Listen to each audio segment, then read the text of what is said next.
টি side effect. বেশি চা খেলে কি সত্যিই কালো হয়ে যায় ত্বক? এর তার কাছে নয়। আগে শুনুন কি বলছেন চর্ম বিশেষজ্ঞরা। তবে ছোটবেলা থেকেই আমরা একটা কথা প্রায় শুনে থাকি, বিশেষ করে বাড়ির ঠাকুমা দিদিমারা এই কথা তো আকছার বলে থাকেন।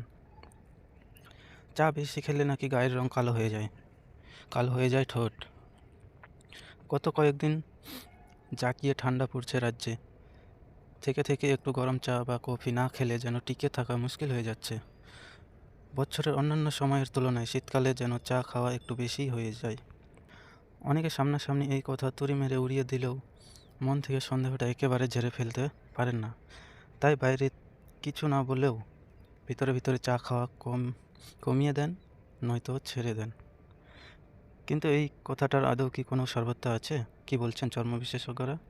উত্তরপ্রদেশের কানপুরের জিএসভিএম মেডিকেল কলেজের সহকারী অধ্যাপক তথা চর্মরোগ বিশেষজ্ঞ ডক্টর যুগল রাজপুত জানাচ্ছেন, মানুষের খুব বেশি চা পান করা উচিত নয়, কারণ এতে অনেক অ্যান্টি নিউট্রিয়েন্ট থাকে যা শরীরে অ্যান্টিঅক্সিডেন্ট কমিয়ে দেয়। ফলে চা কম খাওয়াই ভালো। কিন্তু গায়ের রং বা ঠোঁট কালো হয়ে যাওয়ার কথা কি সত্যি? যুগল রাজপুত জানাচ্ছেন, চা পান করার সঙ্গে ত্বকের রং বদলে যাওয়ার কোনো সম্পর্ক নেই। যারা ভাবেন যে চা আপনার ত্বককে কালো করে দিতে পারে, তারা সম্পূর্ণ ভুল ভাবেন। চা পান করলে ঠোঁটের রঙও কালো হয় না। গরম চা পান করলে উচ্চ তাপমাত্রার কারণে ঠোঁটে পিগমেন্টেশন হতে পারে, তবে অভ্যন্তরীণভাবে চা ঠোঁটের রঙকে প্রভাবিত করে না।